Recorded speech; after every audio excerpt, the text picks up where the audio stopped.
Senhoras e senhores, bom dia a todos. Quero agradecer à Unimetro por viabilizar a realização desse evento.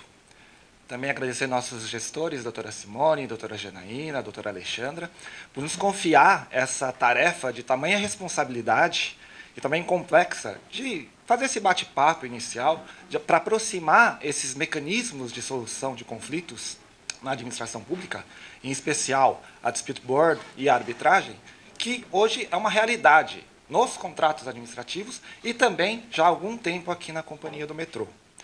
Eu tenho a satisfação de dividir a apresentação de hoje com o supervisor Lucas, do Contencioso Especializado, que tem tido uma atuação bem marcante na Dispute Board da fase 2 da linha 4 amarela que vem ocorrendo. Ele tem sido elogiado pelos membros da junta, pelos advogados da parte contrária, fazendo com que realmente esse instituto ele sirva para a continuidade da execução contratual, que não gere litígios e controvérsias que prejudiquem o andamento da obra. Também o doutor André Junqueira, procurador do Estado, que, apesar da jovialidade dele, hoje, sem dúvida nenhuma, é uma autoridade no assunto administração pública e arbitragem. Ele participa de vários congressos, de várias palestras em todo o país, é árbitro de Câmara já, e tem atuado constantemente em arbitragens que envolvem o Estado, as estatais e a administração pública do Estado de maneira geral. E eu queria aqui iniciar, então, a apresentação trazendo justamente as experiências que ocorrem na Companhia do Metrô, que já... Obrigado. Que já há algum tempo tem algumas experiências na Companhia do Metrô, e como o próprio Admiro falou, e eu quero agradecer ele também pelos elogios, pela participação, que, na verdade, a honra é nossa de ter uma pessoa tecnicamente tão envolvida com procedimentos dessa natureza. Como ele destacou, houve aqui um pioneirismo, até um pioneirismo um pouco forçado, porque o Banco Mundial impunha nas cláusulas do edital, no contrato que foi celebrado para a linha 4, na sua fase 1, a previsão da utilização desses mecanismos de solução alternativas de conflito, a Dispute Board e a arbitragem. Esse contrato previa o que a gente convencionou se chamar de cláusula escalonada. Ou seja, havendo divergência entre as partes, haveria uma discussão para ver se chegava a um consenso mútuo, que é justamente o que acontece quando se celebra um aditivo de prazo, um aditivo de valor, e as partes chegam a uma composição para a continuidade da avença. Também não havendo essa conciliação, haveria a realização da Dispute Board, que vai ser tratada também num painel específico, aqui num tema específico, e, finalmente, mantendo-se a controvérsia, ela era submetida à arbitragem. Eu destaco aqui a cláusula que havia na época da Dispute Board. Essa cláusula, basicamente, não sei se está dando para destacar aí, mas fala que qualquer controvérsia que ocorresse durante a execução do contrato ou após a sua realização, as partes deveriam, ali eu chamo a atenção da composição, e depois, não havendo essa conciliação, ela seria submetida para a Junta de Revisão de Litígios. Essa foi a denominação utilizada no contrato da fase 1 da linha 4 amarela para tratar da Dispute Board. É importante aqui, eu não vou entrar em detalhes, em questões teóricas e conceituais a respeito do tema, porém, vamos destacar as características gerais, que é a Constituição, que pode ser feita por 3 membros, 5 membros, ou até um membro que vai acompanhar essa execução dessa obra, e a principal função, a função preventiva.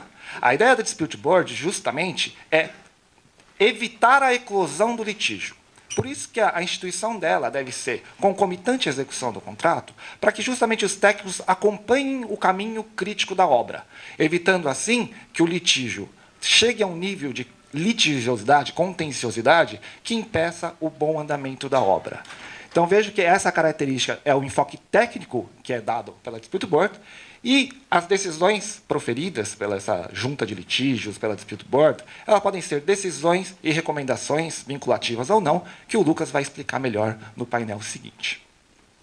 A previsão da cláusula de arbitragem no contrato 1 da linha 4 amarela era essa previsão, que justamente trata que, havendo insatisfação por qualquer das partes da decisão dada pelo comitê, pela junta de litígios, a parte deveria manifestar esse descontentamento, dizendo que ia submeter ao procedimento de arbitragem a questão.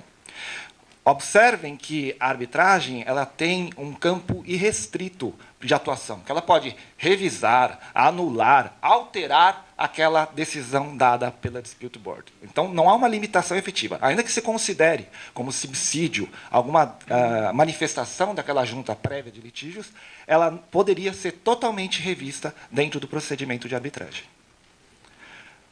Como característica que envolve bem a arbitragem é justamente o afastamento do poder judiciário na análise da decisão. Essa questão era bem tormentosa, justamente por dizer que, como a administração pública trabalha com interesses indisponíveis, somente a jurisdição estatal, somente um magistrado integrante do Poder Judiciário poderia analisar essa controvérsia. Porém, essa questão está superada, já estava na jurisprudência superada e também no sistema normativo também já está bem tranquilo no sentido da administração pública poder utilizar a arbitragem. Então, eu queria destacar inicialmente quais foram as dificuldades que a Companhia do Metrô, que o jurídico, que as áreas técnicas, vivenciaram na primeira fase da Dispute Board. O ano ali, 2012, é exatamente o ano que nós, do jurídico, tivemos o primeiro contato com esses procedimentos. O ineditismo para os membros da própria junta. Sem qualquer demérito da expertise, do conhecimento dos engenheiros que foram ali escolhidos para atuar na Dispute Board, a grande verdade é que, por ser realmente a primeira Dispute Board que aconteceu envolvendo a administração pública, talvez a instauração foi um tanto tardia. E justamente aquela função principal de prevenção do litígio não conseguiu se aplicar tão bem nessa fase, porque o grau de litigiosidade já era muito grande entre as partes. Então, a Dispute Board que busca mediar, conciliar as partes para chegar a um consenso para o andamento da obra, já estava um tanto quanto prejudicada. E as decisões, embora tivessem, então, a sua importância técnica, talvez elas não foram tão efetivas nessa ocasião. A pouca familiaridade do procedimento com os envolvidos. E nisso inclui o próprio jurídico, a área gestora, a parte contrária mesmo, gerando, assim, atos efetivamente pouco produtivos. Eu me lembro que havia assim, aluguel de espaços para a realização de audiências da Dispute Board, e as teses eram discutidas entre os advogados como se tivesse realmente num litígio perante o judiciário, sustentação oral no tribunal, ou perante o procedimento arbitral. De modo que os membros da junta analisavam a questão, olhavam o litígio e, efetivamente, ficavam assistindo o debate entre as partes e escolhiam aqueles que melhor se saíam, talvez na oratória, talvez nos documentos que já foram produzidos, e não efetivamente pensando no que poderia ser bom para o contrato, para a execução da avença. O distanciamento da própria área com o corpo jurídico. Eu vou fazer um comparativo daqui a pouco entre o processo judicial e o procedimento de arbitragem, para mostrar que talvez aquela cultura que existia em coleta de subsídios, de participação da área técnica, devia realmente ser alterada. E, finalmente, as recomendações que não solucionavam os conflitos. Foram emitidas diversas recomendações pelos membros da junta, após discussões. Algumas vezes chamavam-se outros técnicos para fazer alguma pequena perícia sobre o assunto e etc., dentro dessa primeira fase da linha 4 amarela, e as recomendações acabaram não sendo atendidas em sua maioria. Resultado, grande parte delas, se não quase totalidade, foram submetidas ao procedimento arbitral, e até hoje, como o Argemiro destacou, os pleitos ainda existem e estão chegando ainda, né, aumentando ainda o nosso trabalho em relação à fase 1 da linha 4 amarela. E as dificuldades verificadas no procedimento arbitral. Inicialmente, o procedimento arbitral foi conduzido por um escritório terceirizado, até que depois resolvemos internalizar a questão desse acompanhamento. A escolha dos julgadores. O doutor André, no seu painel, vai justamente tratar um pouco sobre a escolha do árbitro, a importância da escolha do árbitro. E nessa primeira fase, aí, o que acontecia? A arbitragem, embora não seja um instituto novo, envolvendo a administração pública, realmente ela tinha o ineditismo. Ela era uma novidade dentro da administração pública. Então, a escolha dos árbitros recaíam, invariavelmente, sobre aqueles profissionais da iniciativa privada que atuavam em arbitragens de grande porte entre entidades privadas. E, curiosamente, não por acaso, né, a maioria desses árbitros costumavam litigar contra o poder público. Então, aí vocês vejam que, efetivamente, a visão mais privada, privatista, desses chamados hoje arbitralistas, efetivamente não tinha aquela noção de gestão da administração pública, de contratos administrativos, que envolve erário, envolve investimentos de grande monta. Então, por conta disso, as primeiras escolhas dos jogadores recaíam sobre esses árbitros que não entendiam muito bem a dinâmica do lado da administração pública, o que, sem dúvida, foi bem prejudicial nas primeiras arbitragens.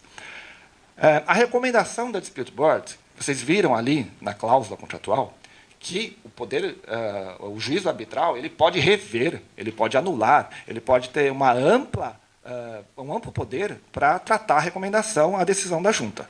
Porém, na arbitragem, até para facilitar em relação a isso, eles usavam a Dispute Board como uma prova pré-constituída. Teve uma arbitragem que sequer prova pericial foi possível realizar, simplesmente porque se valeram da recomendação para proferir uma decisão arbitral contrária ao metrô.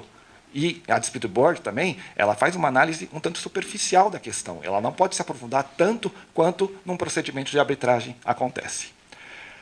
O desconhecimento dos profissionais também a respeito da dinâmica da gestão contratual do metrô. Também houve a contratação, na época de uma arbitragem, de assistentes técnicos externos e do próprio escritório terceirizado, que, de novo, sem qualquer demérito da qualidade deles, eles não têm uma aproximação com a gestão contratual do metrô.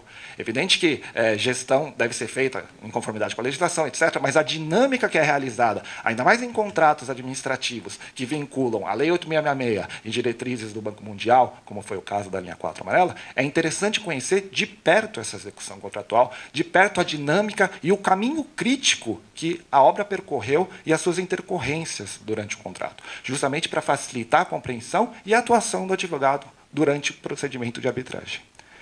E a necessidade de preparação diferenciada. E aqui eu faço aquele comparativo que eu mencionei há pouco a respeito do processo judicial e da arbitragem. Isso num âmbito global até. Vejam, a atuação constante.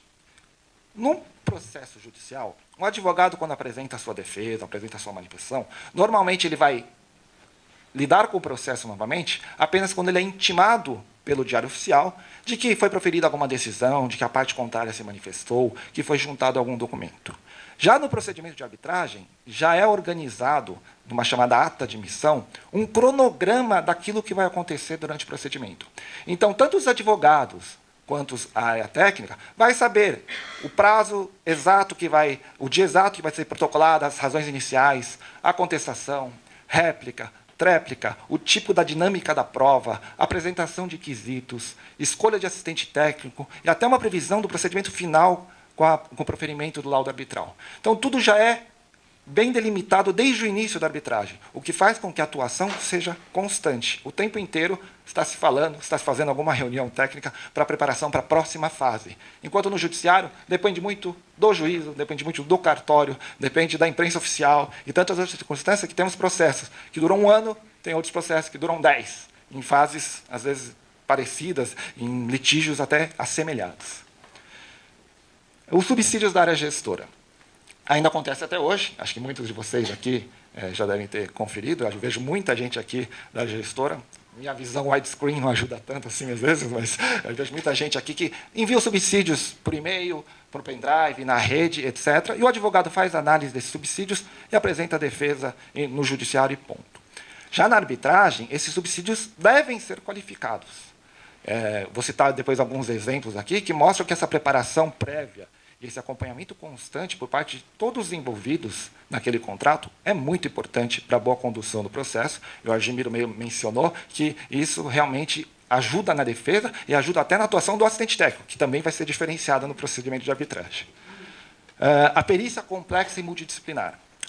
No processo judicial, normalmente, é designado um perito, um engenheiro que acaba analisando todas as interfaces daquele problema e, às vezes, ele pede até auxílio, assessoria para a análise da questão. Porém, na arbitragem, o que tem acontecido são a designação de entidades periciais.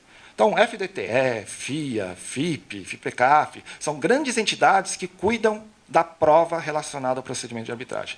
Então, são analisados aspectos de engenharia de custos, engenharia de produção, engenharia ambiental, contabilidade, aspectos econômicos e etc. Então, mostram que essa empresa, que é formada por vários profissionais, pedem muito das partes, que também precisam ter equipes para isso, subsídios relacionados à execução contratual, documentos e apresentações.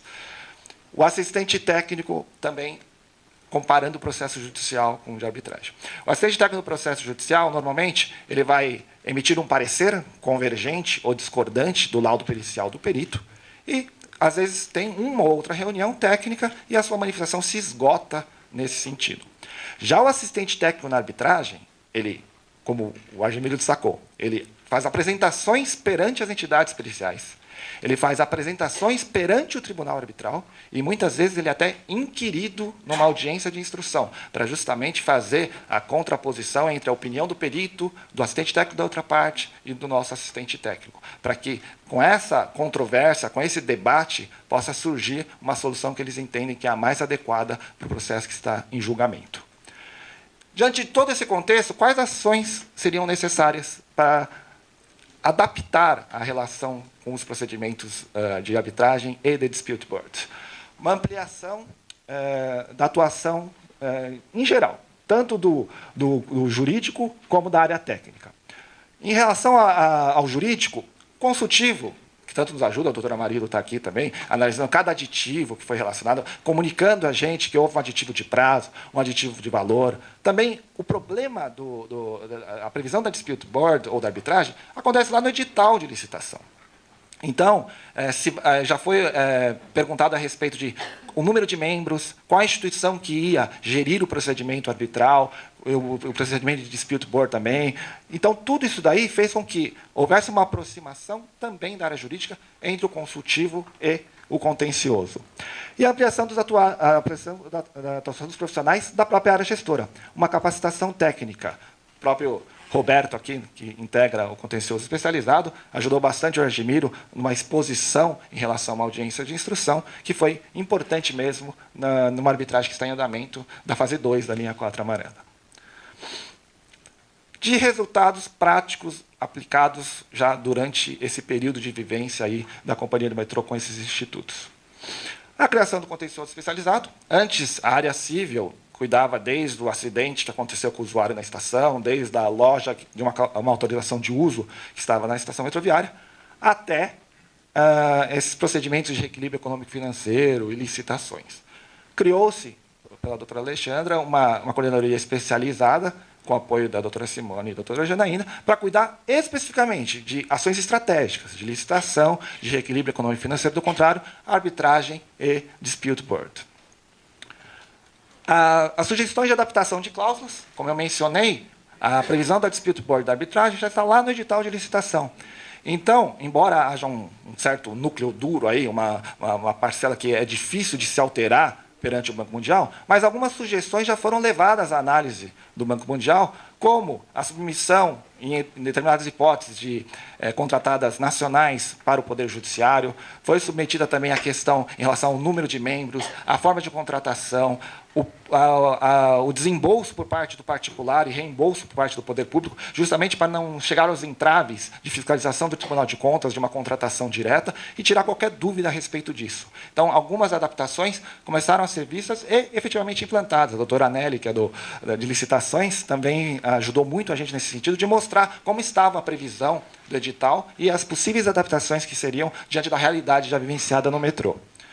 O estreitamento da relação do metrô com algumas instituições de dispute board e arbitragem, então, AmCham, Instituto de Engenharia, a IBDIC, a Câmara Portuguesa, a Câmara de Comércio Internacional. Hoje, o metrô tem um ótimo contato com essas instituições que facilitam eles entenderem e compreenderem também as dificuldades que a administração pública tem no procedimento de arbitragem.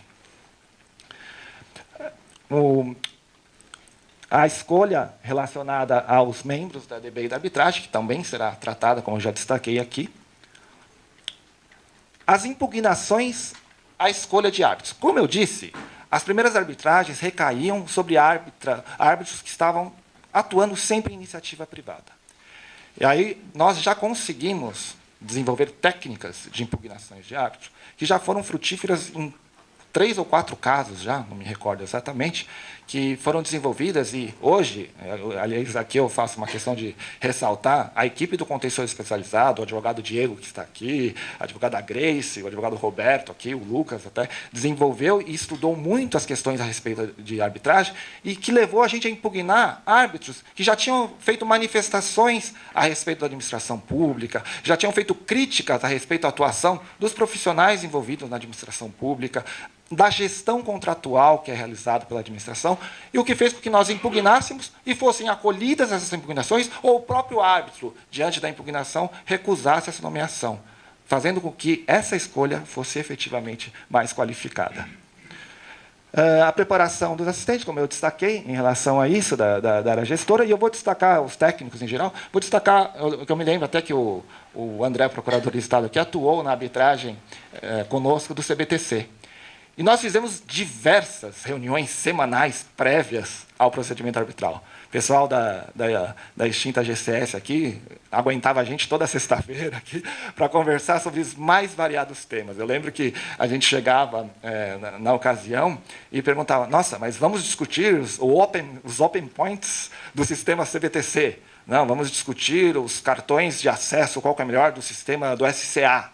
Como se deu o track survey do Pátio Jabaquara, parecia grego para a gente. Mas, depois de um tempo, a gente foi compreendendo. Então, acho que essa é a lógica. É a aproximação do jurídico para... Óbvio, nunca teremos minimamente conhecimento técnico de todos da área gestora. Porém, essa aproximação de, ao menos, compreender o que aconteceu na execução contratual, compreender de uma forma, ainda que um tanto rudimentar, como o sistema funciona, quais as interfaces, qual o caminho crítico que gerou as intercorrências, as imprevisibilidades, a aplicação de multa, os pleitos de reequilíbrio parte da contratada, são essenciais para que a atuação seja bem realizada. O caso Corsan também, acho que o pessoal da G4 que está aqui também, na formatação de quesitos, entender o que aconteceu no trecho 1, o que aconteceu no trecho 2, diversas reuniões, a cada prazo, ficamos horas, até tarde da noite, às vezes, para conseguir formatar aquela defesa que, com subsídios importantes e essenciais mesmo, porque, muitas vezes, a decisão está nos subsídios que são fornecidos pela área gestora. Os resultados favoráveis na DB da fase 2 da linha 4 amarela. Aqui, eu chamo a atenção de um comparativo bem importante. Quando eu mencionei lá atrás que, na fase 1 da linha 4 amarela, a maioria das recomendações não foram acatadas pelas partes e acabaram sendo convertidas em procedimentos de arbitragem, já na fase 2 da linha 4 amarela, várias recomendações foram emitidas e elas têm sido acolhidas, de uma forma ou outra, pela contratada, pelo metrô. Está havendo assim, até uma certa divisão de vitórias e derrotas aí nessas decisões de recomendação. Claro que algumas devem ser submetidas para uma análise posterior do judiciário ou da arbitragem, mas, na sua essência, se vê que a Dispute Board da fase 2 ela tem sido produtiva. Ela tem conseguido conciliar as partes em metodologias de análise, de emissão de relatórios, de relacionamento entre as partes, fazendo o que ela deve fazer mesmo, mediar, fazer com que o contrato não tenha solução de continuidade. Eu ia mencionar no começo, acabei esquecendo, mas só para quem não, acho que a maioria aqui talvez tenha algum conhecimento disso, mas acho que exemplos concretos são interessantes também da Dispute Board, né? Em âmbito mundial, o Eurotúnel é um case de sucesso, né? Inglaterra e França fizeram o Eurotúnel, começando cada um de um lado lá, e foi acompanhado por 5 membros, e que o túnel foi acompanhando a execução do contrato e, pelo jeito, deu certo, né? Funciona muito bem, é um case bem de sucesso de utilização de uma Dispute Board. E aqui também, a DERSA, no Rodoanel, também existe esse Dispute Board, que também emitiu recomendações a respeito daquele contrato. Os jurídicos de outras estatais, até por essa experiência e o pioneirismo que o metrô teve, estão nos procurando. Alguns representantes da DERSA já vieram conversar a respeito do procedimento arbitral. Recentemente, o gerente jurídico da Petrobras esteve aqui no metrô, porque eles vão formatar a primeira Dispute Board da Petrobras. Ele veio perguntar como é que se deu a relação entre as partes, como foi formatado o regulamento dessa Dispute Board, considerando que o contrato era um tanto genérico, e também até perguntando quais dificuldades práticas a gente teve em relação à Dispute Board, de prazo, de escolhas de membros, de remuneração dos membros, de de validade da dispute board numa submissão de procedimento arbitral, quais pleitos podem ser submetidos à dispute board, e essa consulta tem sido constante e essa troca de informações muito salutar aí, e até nos deixa com bastante orgulho de poder subsidiar outros estatais em relação a esses procedimentos. E a participação em eventos. Acho que a arbitragem era um grupo tão fechado, tanto em atuação de advogados como de escolhas, e hoje a realidade tem vindo bastante convites para a participação desses eventos, o que está mostrando que a administração pública tem sido considerada para participar e mostrar o seu posicionamento perante os experts em arbitragem. O que é muito importante porque aquela visão preconceituosa que se tinha em relação à gestão administrativa, aquela visão muito fechada que a administração pública está sempre em vantagem, cláusulas exorbitantes, etc., ela vem sendo atenuada. Porque, vale lembrar, né, a administração pública ela cuida de interesses públicos, cuida do erário, cuida de investimento, de valores importantíssimos, que não podem ser tratados como se fosse uma relação eminentemente privada, que não goza de nenhuma prerrogativa de aplicação de multa, de fazer com que a gestão contratual seja efetiva dentro dos limites do controle de legalidade e submissão a órgãos de fiscalização. Caminhando já para o fim da minha apresentação, e para comprovar que cada vez mais esses institutos são importantes e são a realidade da administração pública, eu destaco brevemente algumas leis e alguns regulamentos que são vinculados justamente ao dispute board e à arbitragem. Recentemente, a lei de arbitragem teve uma alteração em seu artigo 1º, se vocês depois puderem consultar, mas é justamente esse artigo 1º que expressamente consignou que a administração pública pode se submeter à arbitragem, acabando com qualquer celeuma de que interesse indisponível, ainda existe uma certa discussão a respeito do que é disponível, o que é indisponível, mas, em geral, que poderia se submeter à arbitragem. Ainda tem os órgãos de controle que criticam isso, dizendo que não poderia, ou que qualificam a questão como sendo indisponível. Mas o artigo 1º é bem explícito nesse sentido da administração pública poder utilizar esse mecanismo como solução de conflitos. Esse ano, tivemos a Lei Municipal de Dispute Board, que regulamentou a instalação de comitê de prevenção e resolução de litígios no âmbito da Prefeitura de São Paulo. É bem interessante que, no trâmite desse projeto de lei, que regulamentou a Dispute Board aqui na Prefeitura de São Paulo, aconteceu um evento no Instituto de Engenharia, o André estava presente, o Admiro também estava presente, nós estávamos presentes, e partiu justamente do metrô essa sugestão de que a denominação deveria ter prevenção de litígios. Que, como vimos lá atrás, a Dispute Board ela acompanha a execução da obra e deve justamente evitar a eclosão da discussão.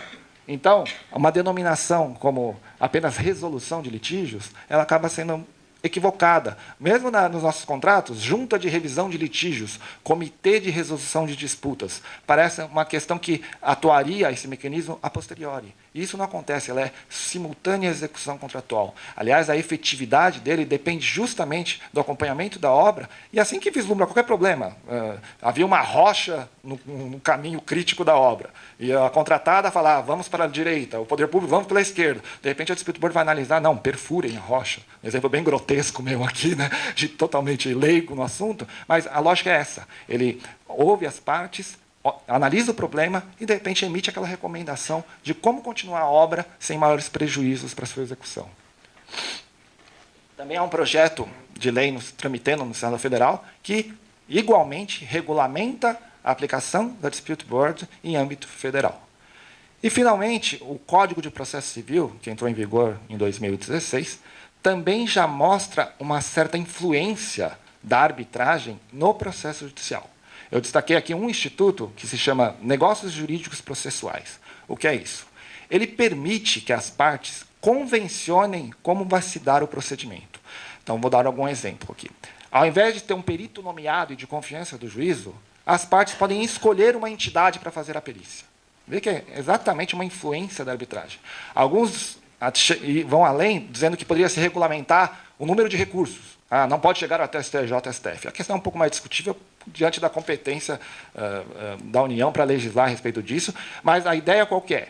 Retirar um pouco do Estado essa autonomia e colocar na mão das partes, para poderem convergir como eles querem solucionar o litígio. Ainda que dentro do judiciário, colocar um procedimento mais abreviado, uma forma mais simplificada daquela solução do litígio.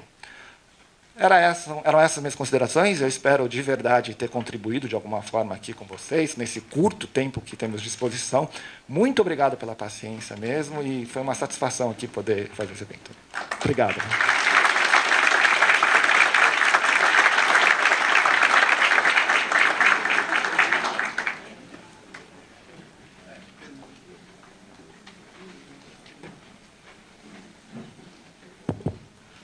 Bom dia a todos.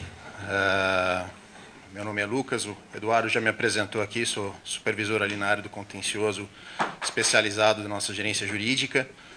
Primeiramente, também queria agradecer ao Unimetro pela oportunidade da gente estar aqui discutindo esse assunto, que é um assunto novo e que é um assunto que tende a cada vez mais ser presente na vida do gestor, bem como na vida do advogado, das empresas estatais, das pessoas responsáveis por contratos de infraestrutura. Queria agradecer também as gentis palavras do Admiro. A gente também se sente honrado em ter você aqui com a gente, até porque o Admiro já é um colega de longa data em várias aventuras arbitrais de dispute board que a gente vem tendo aqui com a nossa área. Agradecer também a gerência, que tem nos dado a oportunidade de enfrentar essas situações, nós do jurídico, né, servidores do próprio metrô, poder se desenvolver na área e trabalhar duro nessas questões de arbitragem, tanto eu, o Eduardo e os demais colegas aqui, o Diego, a Grace, o Roberto, que também estão se envolvendo diretamente em várias arbitragens em dispute boards que vem acontecendo hoje no metrô. Meu tema aqui hoje é sobre dispute boards, que é um tema bem novo, tanto no metrô como no próprio mercado, né? A gente vem vendo a aplicação mais incisiva de dispute boards recentemente. Então, a gente precisa começar a ficar preparado para um instituto que, como vocês viram, já vem até recebendo disciplina legislativa específica aqui no município de São Paulo, o sinal de que nos próprios contratos do município, muito provavelmente, grandes contratos de infraestrutura, esse tipo de instituto vai ser utilizado. Então, o que é dispute board? Para o começo de conversa, né? Vamos tentar entender o que é esse instituto. Como você, acho que o Eduardo pincelou um pouco aí na exposição dele, ele é um método alternativo de solução de controvérsias, um método extrajudicial de solução de controvérsias. O que a gente quer dizer com isso? Além da obviedade da expressão ali, extrajudicial, ou seja, fora do judiciário. Contratos de infraestrutura de grande porte, eles estruturam a forma de você disciplinar um litígio, tratar um litígio de uma forma mais escalonada do que simplesmente uma mera cláusula de foro de eleição ali que fala que basta ir para o judiciário para discutir as questões.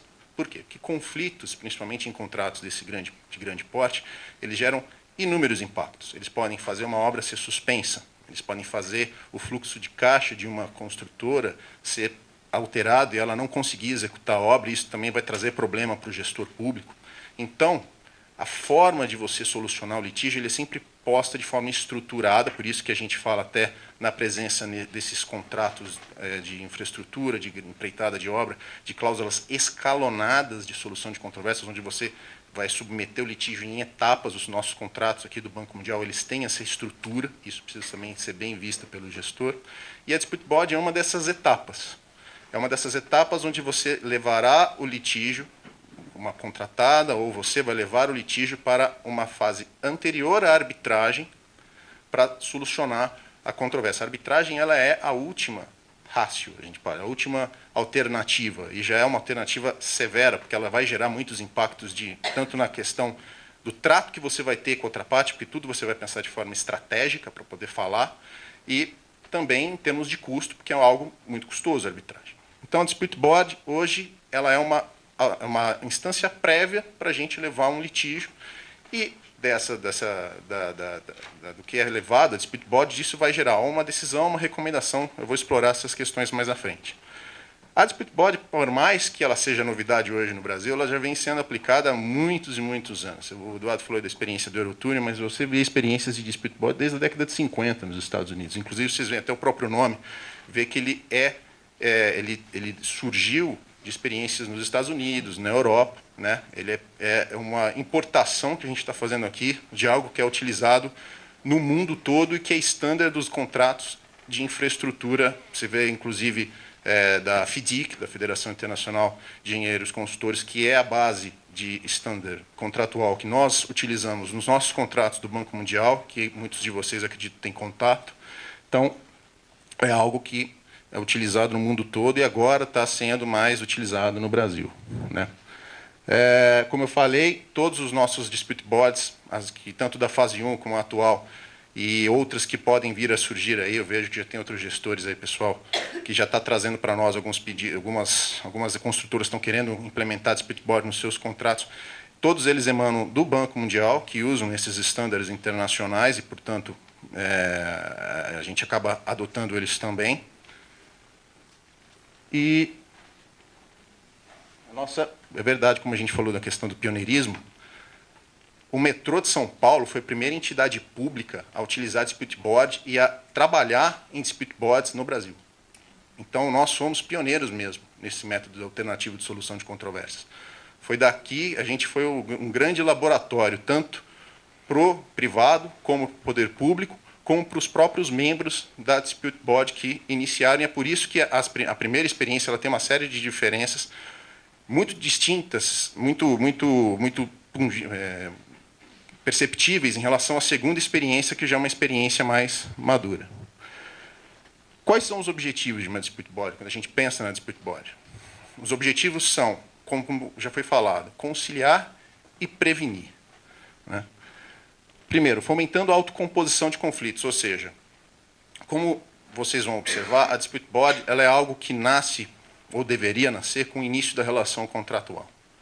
E ela vai ser conduzida por membros, podem ser 1, podem ser 3, podem ser 5, tudo a depender do que vem previsto no contrato, que vão acompanhar a gestão contratual e que vão, periodicamente, fomentar encontro entre as partes para sentar e discutir todos os assuntos que todos os conflitos que vão surgindo no contrato. Então, o objetivo da dispute board, em primeiro lugar, é evitar que ele surja o litígio, evitar que você vá buscar a última instância, que é uma arbitragem ou uma ação judicial. Então, você vai ser levado a enfrentar esses litígios frequentemente para daí, das discussões que forem travadas entre as partes, surgir uma autocomposição. E, como eu falei, a dispute board não é só uma sala de conciliação onde você vai lavar a roupa suja ali dos problemas que você tem no seu contrato. E aí é o ponto diferencial dela. Ela emite decisões. Quando o litígio não é solucionado, as partes não entram em um acordo, ou uma parte não transige, outra fala reconhece que outra parte está certa, é levado aos membros da dispute board a incumbência de emitir uma decisão, uma recomendação sobre aquele litígio. E é esse o ponto mais delicado da dispute board, porque aquele seu conflito ele vai ser decidido, ele vai ser enfrentado rapidamente, bem mais rápido do que uma ação judicial, o que traz benefícios e o que traz prejuízos, o que traz consequências boas e ruins para quem gere o contrato, né? Aqui eu trouxe aqui umas cláusulas da própria dispute board, que isso aqui são cláusulas que estão presentes no contrato da fase 2, das obras remanescentes da fase 2 da linha 4, e eu vou trazer bastante essas cláusulas aqui durante a minha apresentação, onde esse espírito de conciliar, esse espírito de dar decisões rápidas, ele é presente, né? Você vê na primeira parte, no final da expressão, que isso aí é o apêndice do contrato. Aliás, até antes de eu evoluir na apresentação, vocês vão ver que o contrato, quando ele trata de dispute board, ele não trata em uma cláusula, ele trata em várias. É toda uma estrutura de apêndice, de diretrizes, de regras escalonadas, bem complexa, que o gestor precisa conhecer, até porque toda vez que você tiver um entreveiro num contrato, você vai ter que observar a sequência em que esse litígio vai surgir. Esse é o apêndice que vai servir de base para as diretrizes do acordo que vai ser feito lá na frente para constituir, de fato, a dispute board. E nesse apêndice contratual, né, isso é um modelo do Banco Mundial, que muitos de vocês vão acabar utilizando, vocês veem esse espírito, o espírito de conciliar, o espírito de decidir e de dar decisões rápidas, eficazes e de custo rápido para que o contrato possa avançar. Então, a parte de cima ali fala exatamente ao final da questão da solução rápida dos conflitos, e vocês veem uma outra parte do apêndice onde está previsto que cabe à dispute board emitir decisões rápidas, céleres, né? E como eu falei, o ponto fundamental, ponto característico de uma dispute board é a sua decisão. É o fato de que os membros emitem decisões. E, em função disso, é que você pode classificar dispute boards em 3 figuras distintas, né? Você tem a Dispute Adjudication Board, a Dispute Resolution Board e a Combined Resolution Board. Um ponto antes de eu avançar nesse aspecto, né? Vocês veem nos contratos de vocês, muitas vezes, os termos, o nome do instituto muda. Então, por exemplo, no contrato das obras remanescentes da fase 2 é o Conselho de Resolução de Disputas. Na fase 1 era a Junta de Resolução de Litígios. Dispute Board é o nome do instituto, como eu falei, que vem de fora e a gente acaba, na hora de fazer a tradução, usando termos distintos. Mas todos eles são Dispute Boards por quê? Porque de toda essa estrutura escalonada de solução da controvérsia, emite-se uma decisão. E aí é o que eu falei. O ponto de principal distinção é a vinculabilidade que emana dessa decisão. E aí é onde nasce o problema, podemos assim dizer, o principal chamariz. Quando eu estou falando da Dispute Adjudication Board, eu estou falando de uma decisão que é vinculante. O que quer dizer quando ela é vinculante? Você, contratado, ou você, contratante, será obrigado a cumprir a essa decisão, independentemente de uma homologação ou de uma decisão judicial que reconheça a vinculabilidade disso. Você tem que prontamente executar essa decisão. Por isso que se chama decisão. Quando os membros da Dispute Board disciplinam esse assunto, vai sair uma decisão. E o gestor tem que cumprir ela imediatamente. A Dispute Resolution Board é a recomendação. A decisão não é vinculante. Sai uma decisão, o gestor não é obrigado a cumprir em um primeiro momento, né? E aí, a partir disso, ele só vai ter contra ele uma recomendação que vai ser posteriormente trabalhada numa arbitragem se não houver o cumprimento espontâneo. E Combined Resolution Board é quando eu distingo determinadas atividades e falo, em face dessas atividades, em face de litígios dessa natureza, a decisão é vinculante, em face de litígios de outra natureza, a decisão não será vinculante. E é na vinculabilidade onde nascem os principais problemas e é onde o gestor precisa ter ciência de que, quando é uma Dispute Adjudication Board, ele vai ter que mudar muito a forma dele pensar a gestão contratual, né? De novo, estou trazendo uma cláusula, que é a cláusula das obras remanescentes, onde, acho que é a primeira vez que a gente está tendo aqui no metrô, aliás, acho não, é a primeira vez que a gente está tendo no metrô, uma Dispute Adjudication Board, um contrato onde a decisão que emana da Dispute Board ela tem que ser cumprida de imediato pelo gestor, independentemente de provocação judicial. Você vê que ela fala que ela tem que ser prontamente executada, a não ser que seja revista, ou seja, vou ter que a parte que perdeu, ou a contratada, ou o metrô, a contratada, vai ter que buscar o judiciário para tentar rever essa decisão. Enquanto isso não acontecer, você, gestor, você, o contratante ou contratada, vai ter que cumprir essa decisão. E quais são os impactos de pensar a Dispute Board, ou uma adjudication, ou mesmo uma resolution, né? Como eu falei, muda-se a forma de pensar a gestão contratual. Quando você tem um contrato na sua mão, muitas vezes, qual que é o objetivo primário? É fazer ele acontecer. É construir uma estação, é implementar um sistema. Então, o objetivo do gestor é o quê? Fazer essa obra acontecer, fazer esse serviço se executar. Mas quando você tem uma Dispute Board, principalmente, isso tem que ser em geral, mas quando você tem uma Dispute Board, isso fica mais pujante, isso fica mais intenso. Eu tenho que gerir não só o contrato, eu tenho que gerir os litígios potenciais e efetivos que vão surgir. E isso muda muito a dinâmica de gestão. Porque eu tenho que estar preparado não só para executar a obra, mas eu tenho que estar preparado para, quando eu for questionado, não o Tribunal de Contas, eu falo pela própria contratada num litígio que for levado a Dispute Board, eu tenho que ter o arcabouço necessário de informações, dados, para conseguir alimentar o advogado e, por consequência, a companhia que vai fazer a defesa perante a Dispute Board, né? E essa importância, que eu falo de gestão de litígio, ela é visível em 3 etapas, quando eu falo 3 etapas de construção e condução de uma Dispute Board em um contrato. Eu estou falando da elaboração das disposições contratuais, da disciplina contratual, a formação da Dispute Board, e eu estou falando da apresentação e a condução dos litígios perante a Dispute Board. Disciplina contratual, acho que passa na cabeça de muita gente, fala, pô, mas eu sou gestor, isso é coisa de advogado. Advogado que vai fazer contrato, não tem nada a ver com essa história. Tem sim, dispute board. Um pouco. Né? Óbvio que a gente não é uma transferência de responsabilidade, né? Longe de mim. Quando eu falo de disciplina contratual, eu estou falando por quê? Porque, como eu lembro que eu falei, a dispute board ela é um instituto que ela é construída de uma forma... A disciplina contratual é bem complexa, ela é escalonada. Por quê? Porque quando eu tenho um contrato na minha mão, esse contrato estabelece diretrizes para a constituição do chamado termo de acordo da dispute board. Pensem, o contrato é feito entre as partes. A dispute board é constituída depois. Eu vou escolher os membros dessa dispute board em um momento posterior. Mas eu preciso vincular esses membros com a minha dispute board. Como é que você vincula isso? Contrato.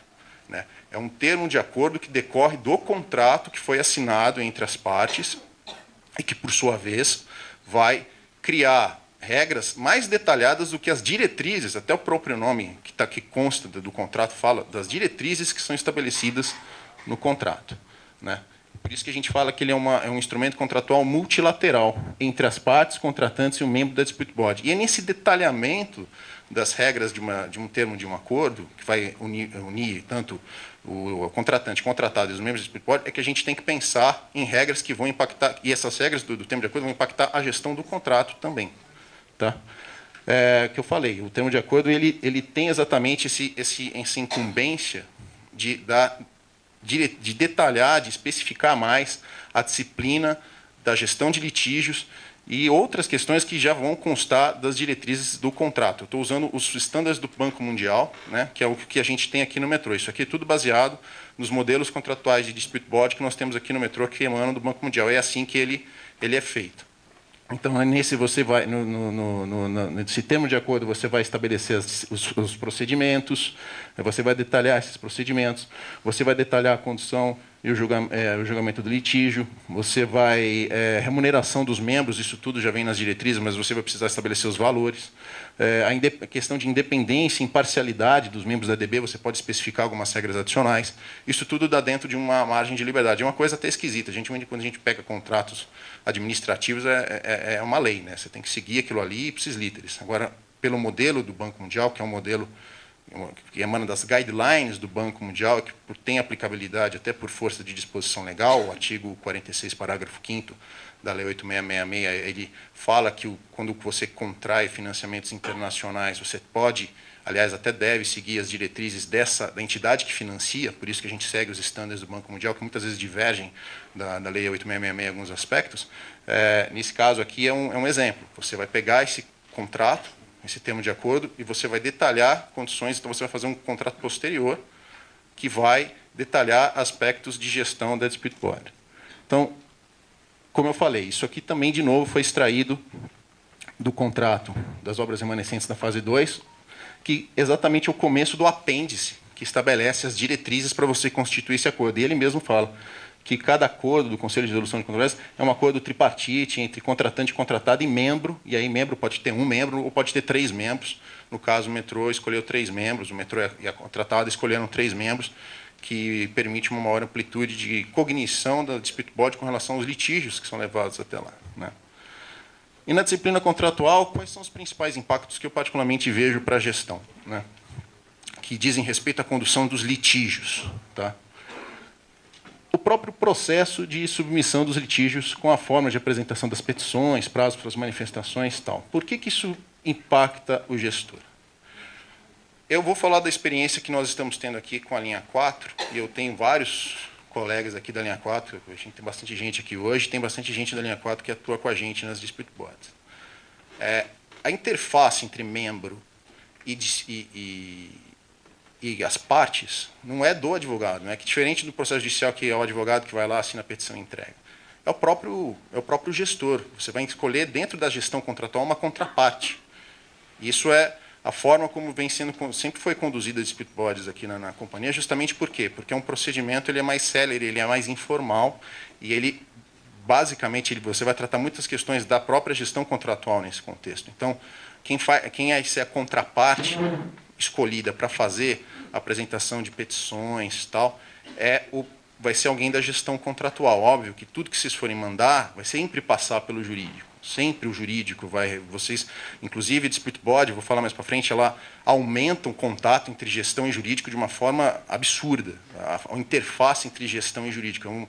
É uma até questão, o Eduardo falou do pessoal da Petrobras que veio aqui, eles até vieram perguntar, mas como é que vocês estão fazendo? A gente fala, a gente acaba fazendo reuniões quase que periódicas, mensalmente, com o pessoal da gestão contratual, justamente para discutir essas questões. Né?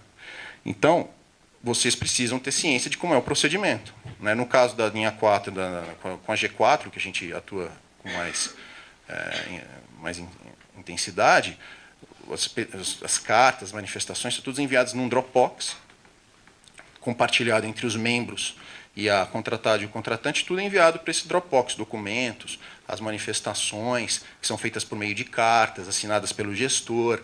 Né? Então, o conhecimento desses procedimentos precisa ser estendido pela gestão contratual, em especial por aqueles que serão escolhidos como contraparte na atuação perante a Dispute Body.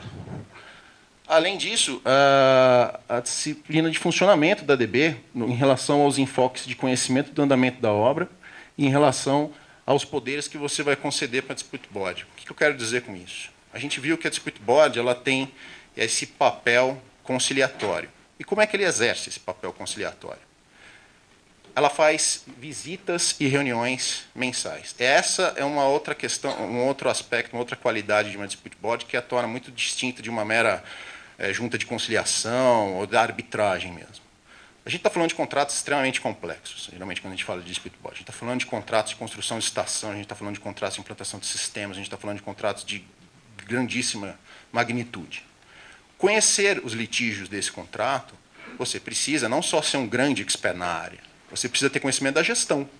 Nada melhor do que conhecer a gestão, conhecer o dia a dia da obra, conhecer o andamento da obra, para você saber do que se tratam os litígios e para você ter um conhecimento mais apurado, mais preciso, de como solucionar essas controvérsias. Então é por isso que a Dispute Body ela vai não só ter esse papel de julgamento. Aliás, a última coisa que se espera da Dispute Body é esse papel de julgamento, de emitir decisões.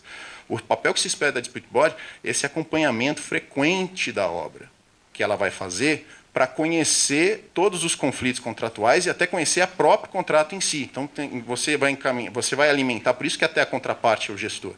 Porque você não vai só alimentar as petições de defesa da companhia ou as petições em que você vai fazer as reivindicações perante a Dispute Body. Você vai ter que alimentar com relatório diário de obra, você vai ter que alimentar com relatório de andamento, você vai ter que alimentar com outras informações suficientes para o membro da Dispute Body conhecer o contrato. Né? Então, você vai, no termo de acordo, vai disciplinar de que forma você faz isso e vai disciplinar, inclusive, a periodicidade dessas visitas e dessas reuniões.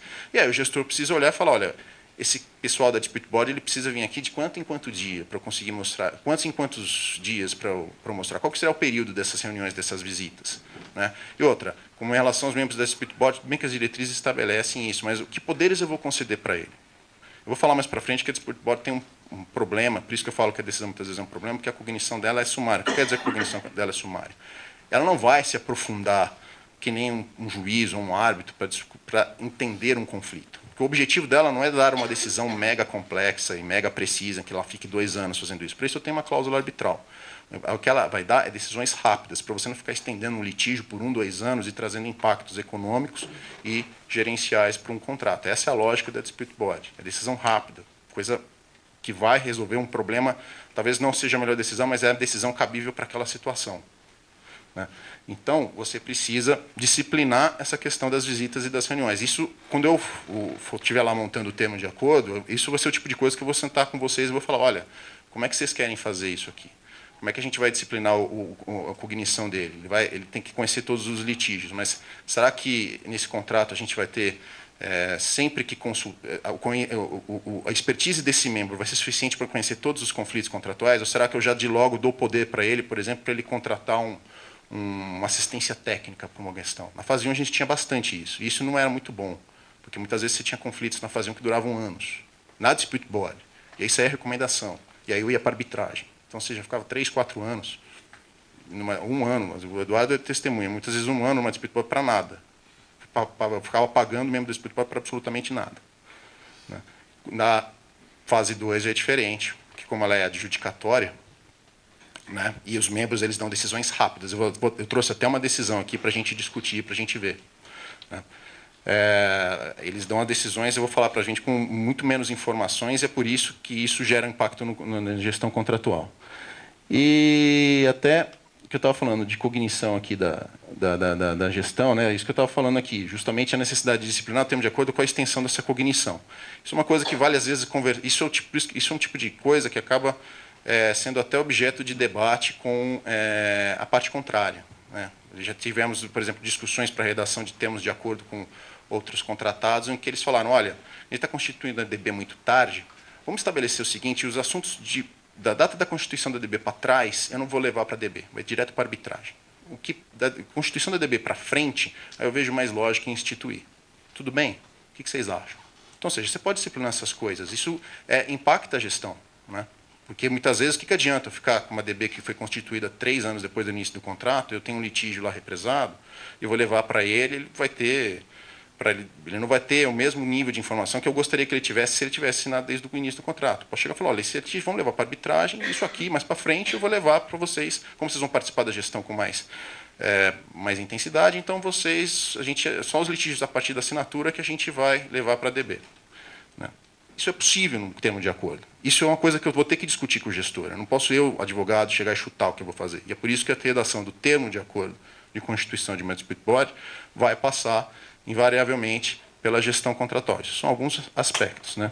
Por exemplo, aqui eu trouxe mais uma vez redação de cláusula, em que a gente discute também a questão da extensão e discute também, está prevista a questão da extensão e está previsto aqui até a questão das visitas, da periodicidade de visita e tudo mais, né? Tudo aí da fase 2 da linha 4. Mas, novamente, outra parte da cláusula, que a gente está falando dos poderes, isso aí tudo são diretrizes, isso é tudo emanou das diretrizes, né? Mas, por exemplo, eu falo aqui mais para frente, você consegue explorar, acho que na cláusula, numa das cláusulas aí, justamente essa questão da cognição. Nesse caso, a gente entendeu que não seria interessante dar para eles logo de cara o poder para eles escolherem assistentes técnicos para poder auxiliá-los nas respostas, porque a gente não queria que houvesse terceirização das decisões da DB, coisa que acontecia na fase 1. Muitas vezes você levava assuntos que o membro não tinha capacidade nenhuma de decidir, o que ele fazia? Contratava parecer. Eu não estou pagando o membro da DB para não decidir, ou para terceirizar a decisão dele. Eu quero que ele decida. Se ele não pode decidir, eu prefiro levar para a arbitragem. Isso tudo são questões que você alinha com a gestão. E é por isso que é importante, na hora da redação do termo de acordo, a gestão e o jurídico estarem muito presentes, muito juntos. A formação da dispute board agora. Eu falei um pouco sobre Constituição, vou falar agora sobre formação. O momento da Constituição da DB é algo fundamental. Acho que é um dos pontos mais marcantes, até para você saber se vale a pena ter dispute board num contrato ou não. Evitar as famosas dispute boards ad hoc. O que eu quero dizer com isso, né? Juridiquês, né? Ad hoc significa uma dispute board constituída para decidir um litígio. Isso até, fui recentemente numa apresentação no IBDI, que eu apresentei lá também algumas questões sobre dispute board lá, que é o Instituto Brasileiro de Direito à Construção, e isso foi debatido lá. Dispute boards ad hoc, ou seja, só constituídas para decidir um litígio, elas são praticamente inúteis. Por quê? Porque na dispute board que é ad hoc, ou seja, constituída muito depois do início do contrato, você perde a principal qualidade de uma dispute board, ou seja, que é aquele membro que conhece não só o detalhamento, que tem não só expertise, mas que conhece o contrato, às vezes, tão bem quanto um gestor, ou com o mesmo nível de conhecimento de um gestor, porque ele está acompanhando o contrato ao longo de toda a execução. Se você não tem um membro com esse conhecimento, você vai ter, basicamente, uma pessoa aqui que vai ter incumbência de dar uma decisão, com muito menos recursos que um árbitro teria num procedimento arbitral, e que, com muita certeza, vai dar uma decisão que pode ser ruim para todos, que isso acontece. Tem gente que tem a capacidade de desagradar as duas partes numa decisão. Isso já foi visto, nós já tivemos situações dessas, onde as duas partes... Uma outra coisa que é necessário falar, isso é bem do procedimento da dispute board. Quando sai a decisão, uma recomendação, o contrato fala que eu tenho 28 dias para emitir uma notificação de insatisfação. Se eu não emitir ela vai ficar vinculante, independentemente de ser decisão ou recomendação, e eu não poderia nem discuti-la num processo judicial ou arbitragem.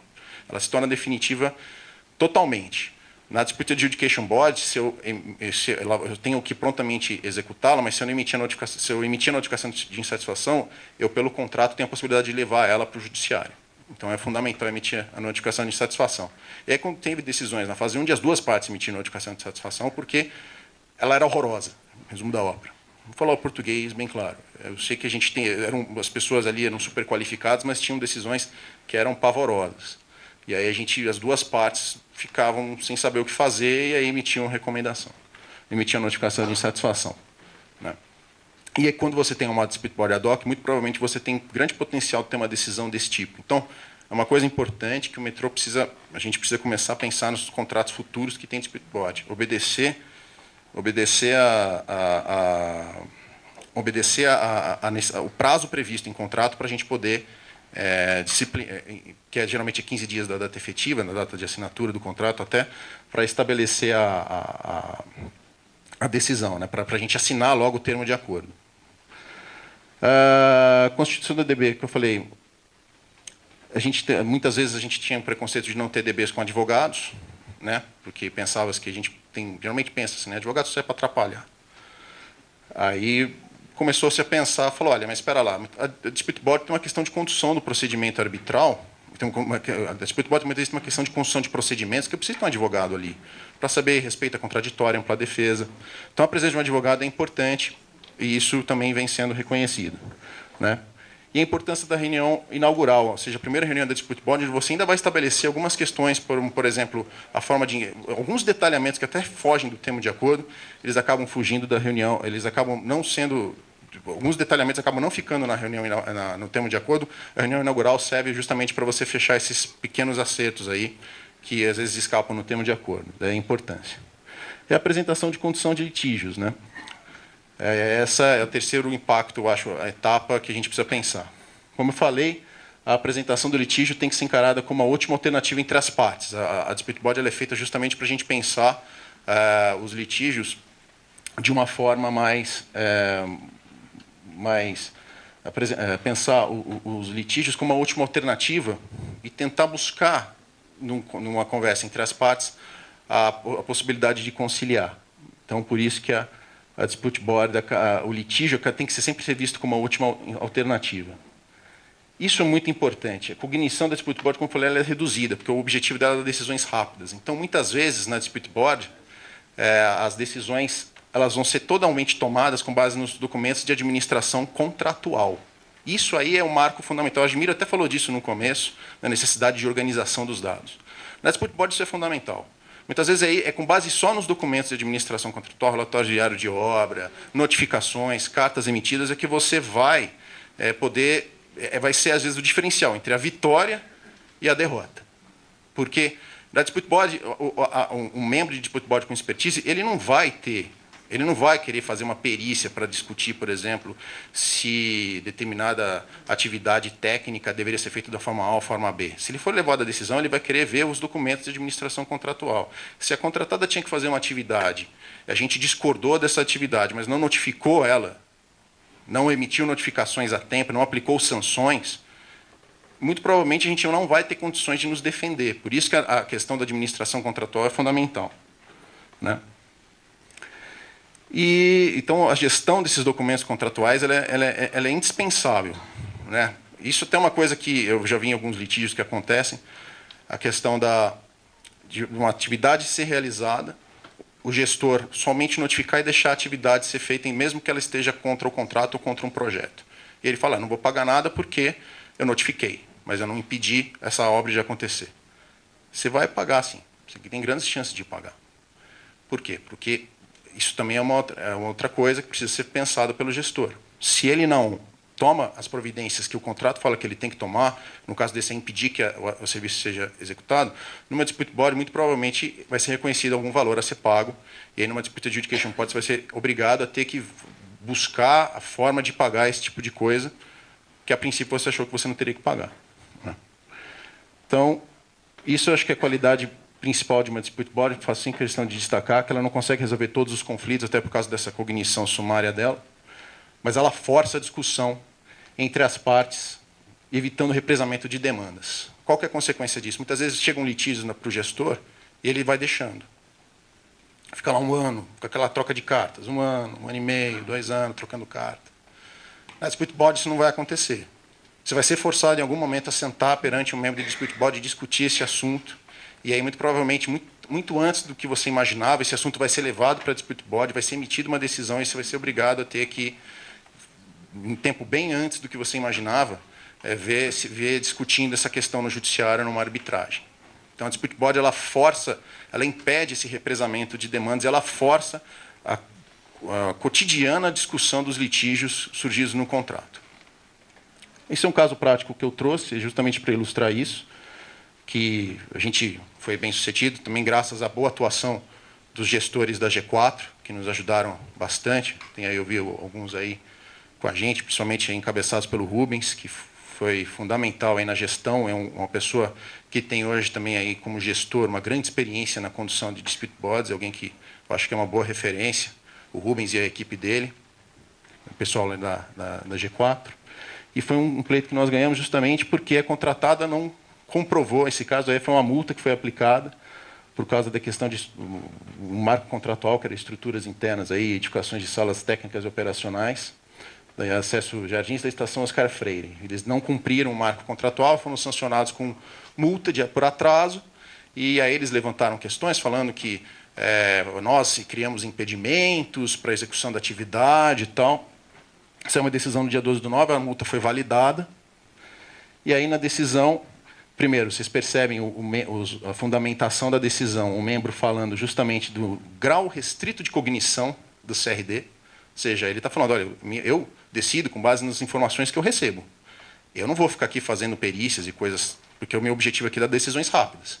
Então, no meu grau reduzido de cognição, ou seja, que é baseado nos documentos do contrato, eu vou decidir dessa forma X ou Y. Então, com o grau de cognição reduzido dele, ele entendeu, nesse caso, que não houve, que a multa foi válida. Foi decorrente de processo administrativo disciplinar, com contraditório para defesa obedecidos, um relatório técnico bem elaborado, e a contratada ficou levantando várias questões sobre impedimentos que o metrô teria realizado, mas nós mostramos que não houve comunicações, e quando elas houveram, elas foram feitas muito depois dos eventos, praticamente feitas apenas.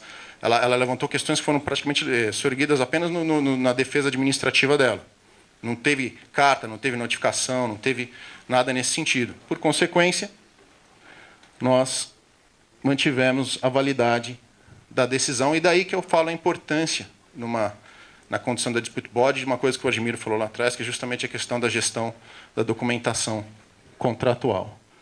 Então, das conclusões que a gente tira aqui de tudo que foi falado, ela é muito eficaz quando constituída e conduzida sob enfoque conciliatório e preventivo. Eu falo, a questão decisória da própria dispute body ela não é tão vantajosa, por isso que a gente tem que pensar bem na condução, por isso que a gente tem que gerir os litígios, porque muitas vezes a decisão da DB ela não vai ser a decisão mais justa, vai ser a decisão cabível para o momento em face das informações que a DB tem.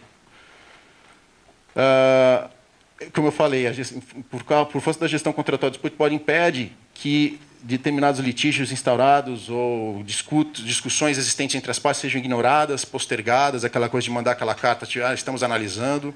Você não pode fazer isso, mas em dispute body, porque você vai ser obrigado a discutir isso aqui. Você vai ser obrigado a discutir isso perante uma reunião com os membros da DB. A necessidade de atuação mais interligada entre as várias gerências da companhia, ou seja, eu preciso ter um conhecimento muito mais amplo do contrato, e eu terei, porque eu participarei dessas reuniões ordinárias juntos com os gestores, nós aqui do jurídico. Então, por consequência, eu tenho que entrar nessa reunião instruído de todos os assuntos potenciais que vão ser levados à discussão. Na dispute body da linha 4, se faz geralmente pautas antes da reunião ordinária para a gente poder já saber de cara o que eu vou discutir. E eu vou participar de reuniões. Então, a interface ela acaba ficando muito maior, e é necessário ver essa interface muito maior com o gestor tomando cuidado na hora tomando todo o cuidado de nos informar adequadamente. Necessidade também de uma boa gestão de documentação, como eu falei, muitas vezes a decisão é tomada basicamente com base na documentação contratual. Então, o gestor precisa ter plena consciência, né, da boa gestão, da boa documentação, do bom registro das ocorrências no contrato, tomar cuidado de sempre notificar, tomar cuidado de fazer relatórios fotográficos, tomar o cuidado de fazer um relatório diário de obra, com descrição adequada do que está acontecendo. Isso tudo é fundamental para uma dispute body. É com base nisso que a gente vai se defender ou a gente vai atacar, a gente vai entrar com algum pleito perante a dispute body, né? Se for o caso, até, e aí, principalmente, necessidade de atuação imediata quando da ocorrência de inadimplementos contratuais. A dispute body acaba sendo fundamental, isso é um impacto muito grande na gestão, porque ela é fundamental nisso, porque ela acaba, se você não toma uma decisão, uma postura imediatamente contra uma determinada situação de inadimplemento contratual, e isso depois é levado para uma discussão numa dispute body, muito provavelmente a gente não vai conseguir defender a companhia, porque a dispute body só toma decisões com base nos documentos contratuais. E se, em face de uma determinada situação, eu não apliquei uma multa, não notifiquei, não utilizei dos instrumentos contratuais necessários, eu vou falar, ele não cumpriu o contrato naquela parte. Mas você fez o quê com base nisso? Não fiz nada. Felizmente, então, não há como a gente reconhecer a procedência do que você está falando. E isso é algo que o gestor vai precisar ver bem e vai ter que mudar, às vezes, se for o caso, algumas posturas até então tomadas na gestão. São essas minhas considerações. Muito obrigado. Acho que até passei um pouco o meu tempo, mas agradeço a atenção. Obrigado.